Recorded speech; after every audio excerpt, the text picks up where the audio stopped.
les forces armées russes ont intensifié leurs attaques, frappant au cœur des infrastructures vitales ukrainiennes.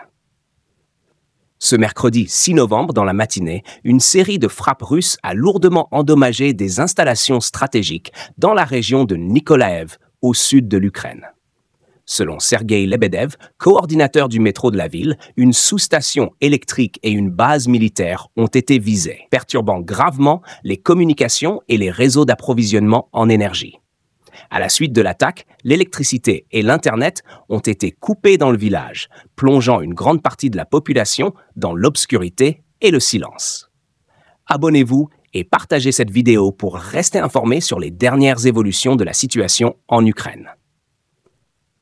Plus de 100 employés des centres de recrutement territoriaux se trouvaient sur cette base au moment de la frappe, un détail crucial qui souligne l'ampleur et la précision de l'attaque. En parallèle, d'autres frappes ont été rapportées à la sous-station de Nikolaev, aggravant encore la situation. Le ministère russe de la Défense a rapidement revendiqué cette opération, expliquant que l'attaque visait avant tout les infrastructures énergétiques et pétrolières utilisées pour alimenter les forces ukrainiennes. Mais ce n'est pas tout. Des infrastructures aériennes ont également été frappées, notamment des aérodromes militaires et un atelier de production de drones, des cibles de haute importance pour l'effort de guerre ukrainien. Les impacts de ces attaques ne se limitent pas à des pertes matérielles. Elles témoignent d'une nouvelle escalade dans la guerre, où chaque frappe semble calculée pour affaiblir non seulement la capacité de défense ukrainienne, mais aussi son moral.